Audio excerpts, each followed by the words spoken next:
Welcome to People Tech, the podcast of the HCM Technology Report. I'm Mark Pfeffer.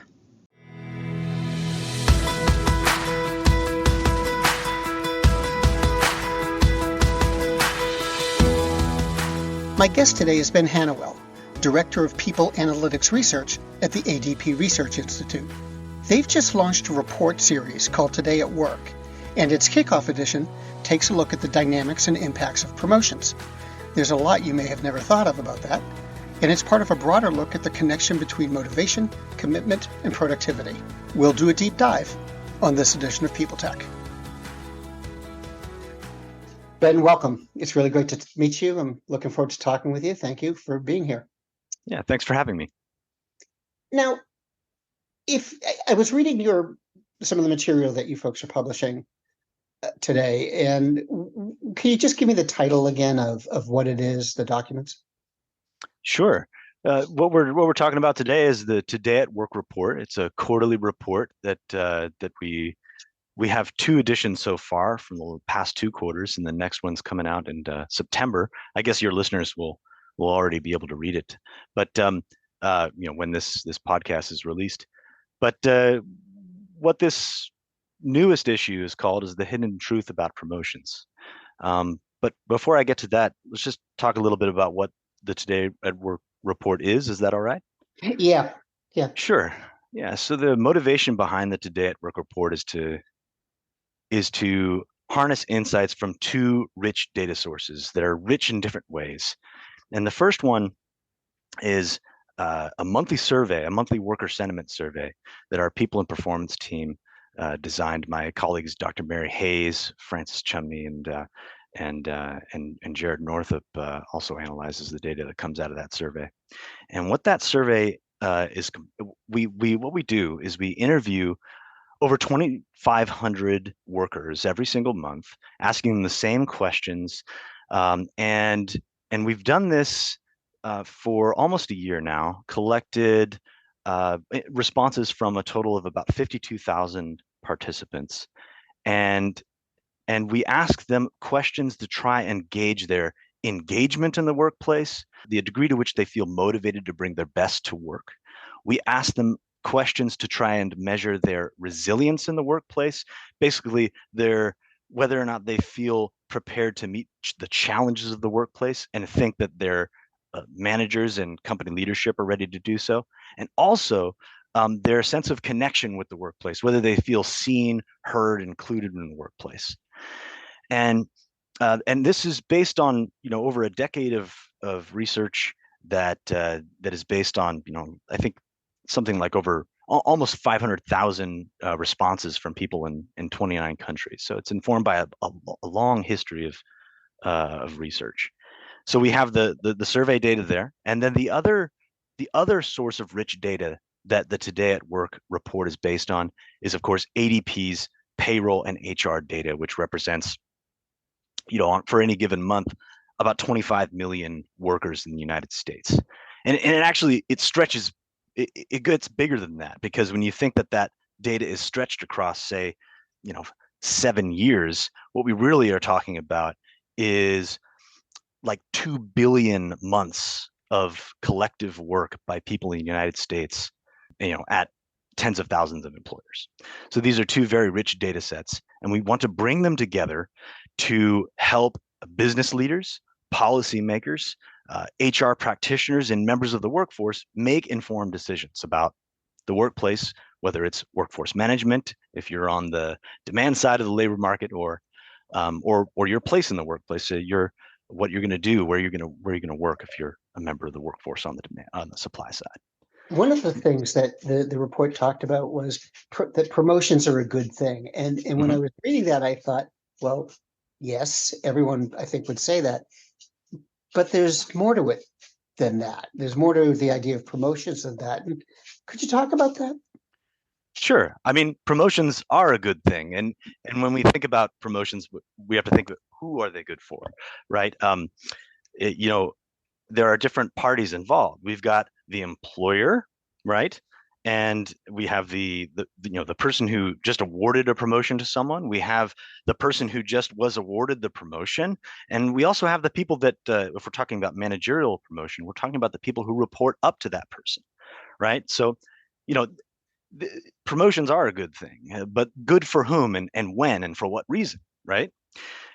So what we do in this report is we try to uncover some of the trade-offs that employers experience when they promote somebody through the company's ranks. And when we do that, we try to keep in mind, what's going on in the heads of the person of the people who just received their first promotion. And I guess the best way to explain this is to tell you a story about myself. And then we can get into the data, right?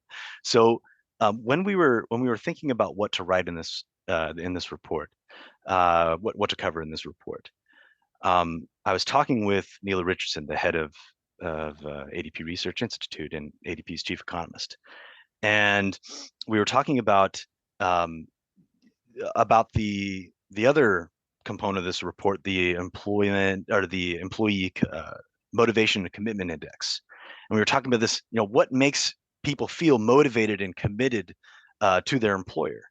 And part of it is the idea that you'll be recognized for excellent work, right? And one way to recognize people for excellent work is to promote them through the management ranks, right? If an opportunity comes up. But the thing is, my last job before I came to ADP, I had recently gotten a promotion, and I used that promotion as leverage in negotiations to get another job, and here I am, right? And so while a promotion is it can be a signal to a worker that they can build a career at their current employer, it is also a signal that they might be at their most marketable at that moment and that they may have opportunities elsewhere. And that's what we were thinking about when we did this research in Today at Work, the hidden truth of promotions, is we were thinking about this trade-off from the employer's perspective. So, so we measured the impact of promotion on the risk that somebody will leave the company.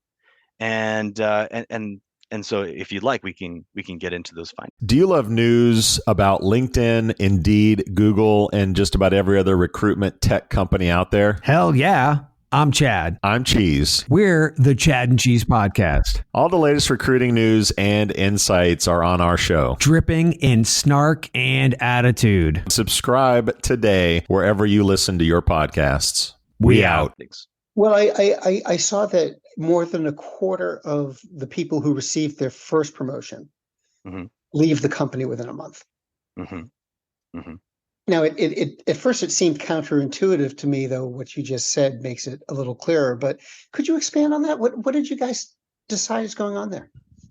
Yeah, so let's expand on that number. That number there. Over a quarter of people who receive their first promotion, leave their employer within a month. What's really important here is thinking about the chances somebody leaves their employer, given that they got their first promotion, and then compare that to what we think their chance of leaving their employer would have been if they hadn't gotten that promotion. So let's talk about that. So within a month, what we found is that within a month, among those who were promoted, 29% had left their employer. And we estimate that among those same people, if they had not been promoted instead, only about 18% would have left their employer within the first month. So their risk of leaving their employer is 1.6 times higher since they got the promotion than it would have been if they didn't get the promotion instead. But how long does this effect linger, right? And does it maybe go away after some time? And so let's fast forward 4 months to the 5-month mark, right? By that time, we see that those who received that first promotion, about 62% have left their employer within 5 months, compared to about 59% if they had not been promoted. That's only a 7% difference, right? And then let's fast forward one more month to the 6-month mark. By that time, what we see is that the difference between the promoted and not promoted scenarios has kind of gone away. So if among those who got promoted, we see that by the 6-month mark, 63% have left their employer, compared to if they had not been promoted, about 64%, a little bit higher actually now, would have left their employer. And then that the trend actually reverses. So past the 6-month mark, out to the 9-month time horizon, we see that those who had not been promoted were a little bit more likely to leave their employer than if they had been promoted, right? So what does this mean? We take these two facts together, the fact that within the first 6 months, if you get your promotion, you're more likely to leave your employer. But in the next 3 months after that, you're actually slightly less likely to have left your employer. Well, taken together, what all of this means is that an employer loses only about 14 days of work per first promotion over a 9-month period. And when you think about this in the scheme of things, unless you're a very small company, right, or unless you are promoting everybody at the company, which is impossible, this isn't really that big of a trade-off. It isn't big enough for us to say, oh, we got to stop promoting people, right? Promotions are still good. But what it means is that employers should think about this increased risk that people have of leaving the company after they get their promotion. And they should think about it in the following ways. So first, why are people a little bit more likely to leave, or actually a lot of bit more likely to leave their employer after they get their first promotion? Maybe it's because career development doesn't end when somebody gets their promotion. That's when it should begin. Somebody's taking on more responsibility, so they need some support from their employer in doing so, right? And then on the other, so we need to provide some incentive and some support for workers once they get promoted, and that may mitigate this trade-off that we found. I want to shift gears a little bit. Yeah, sure. You mentioned the Employee Motivation and Commitment Index. Mm-hmm. And I'm just finding that really fascinating for some reason. So what is it about? What's its purpose, and how does it get there? Sure. So there were two goals with the Employee Motivation and Commitment Index. And what I should say from the outset is that my colleague, Dr. Mary Hayes, did most of the work on this, and she did such great work here. But I'll speak to it as much as I can. So one of the major motivations behind the EMC index is to measure workers' allegiance and loyalty to their employer because they feel like they'll be recognized for excellent work. They are confident in their company's future. They trust their team leader and the company's leadership. They feel motivated to come and bring their best to work, excited to work every day, and they feel like they're represented in the company's leadership, right? And also they feel like their company promotes people based on the work they do, right, rather than what they look like. And then when they share their opinion, they feel heard. We wanted to create one measure of all of these concepts, and so that was the driving motivation behind the EMC index. And the second motivation really is that we already had these three other measures, which I spoke of before, right? An engagement metric, how motivated do you feel to bring your best at work? A resilience metric, how prepared do you feel you and your employer are to meet challenges at work? And a connection metric, which measures how seen and heard you feel in the workplace. Mm-hmm. And we wanted to combine all of those into one measure, right? That again measures allegiance, employers' allegiance to their employer, and so that's what we did. And that's what the second part of this edition of Today at Work focuses on. Looking through the index, the industry numbers were interesting. I mean, healthcare and education were two of the lower scoring areas in terms of motivation and commitment. And we're always talking about healthcare workers as heroes, teachers as heroes. So that surprised me. What do you think's going on there? Well, remember, what we're measuring here is motivation and commitment to an employer, not to a profession, right? And so, I imagine the teachers are very motivated and committed to educate people. I imagine that healthcare providers and social workers and all the other professions that are captured by the healthcare industry, that they're very motivated and committed to what they do. But the question is, are they motivated and committed within the workplace based on what the conditions of that workplace are, and also how they're compensated for what they do? The healthcare professions are very stressful. If you think about people who work in nursing homes or social workers, mental health care workers, these people are experiencing large amounts of stress every day, and many of them are compensated at fairly low levels given that degree of stress. So that might be what's going on here. Same thing with education, right? I mean, a lot of educators, they work, extra hours outside of the classroom because they're so dedicated to educating people, and it may be sometimes hard for especially educators who are working in an expensive city to be able to afford to live there, for example. So that might make it harder for one to feel motivated and committed to a particular employer in the workplace, even if you are super motivated and committed to the profession that you have chosen. All right. So if I'm an executive, but I'm not a particularly numbers-driven executive, I'm not a numbers guy, how can I get the most value out of the EMC? Yeah, that's a good question. So I think one of the main findings that came out of this study that anybody, including managers who aren't particularly data-driven, can take away is that people's motivation and commitment in the workplace is a state of being that can change based on workplace conditions, that can change based on the attributes of somebody's manager or the type of work that they're doing. It's not a trait that you either have or don't have. You're not either motivated and committed and you're motivated and committed forevermore, or you're not, right? EMC index is measuring a state, not a trait.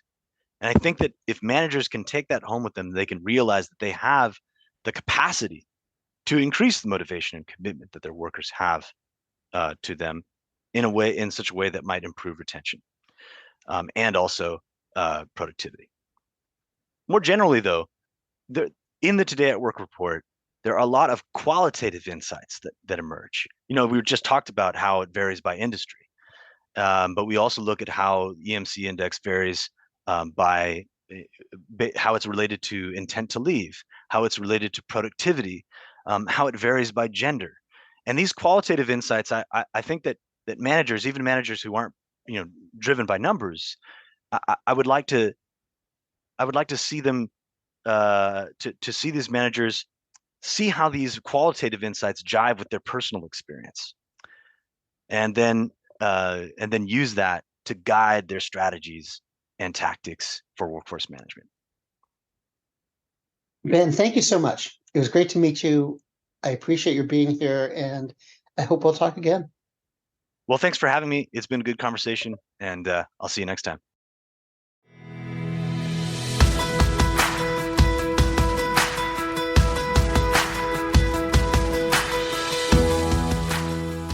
My guest today has been Ben Hannawell, Director of People Analytics Research at the ADP Research Institute. And this has been People Tech, the podcast of the HCM Technology Report. We're a publication of Recruiting Daily. We're also a part of Evergreen Podcasts. To see all of their programs, visit www.evergreenpodcast.com. And to keep up with HR technology, visit the HCM Technology Report every day. We're the most trusted source of news in the HR tech industry. Find us at www.hcmtechnologyreport.com. I'm Mark Pfeffer.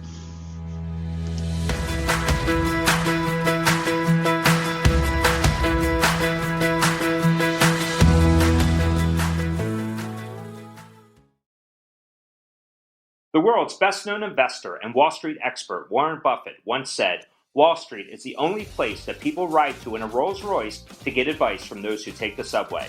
Mr. Buffett's quote is remarkably accurate, but how many people would rather receive advice from him than someone simply guessing? Welcome to Buy, Hold, Sell, your single source for Wall Street knowledge and profitable guidance. Please join me, Todd Schoenberger, and fellow trader Tobin Smith, as well as host Veronica Dudo, for a podcast known to move the needle for investors. Tobin and I are seasoned Wall Street executives with deep investment experience, and we are prepared to share our advice to those who choose to listen. Download Buy, Hold, Sell today on the Evergreen Podcast Network or your favorite podcast channel. Faith in the news media has been challenged, making it even harder to get stories told. The Friday Reporter podcast was created to help audiences better understand the media by hosting journalists who will answer the questions to which we need answers. Join me every Friday to hear more.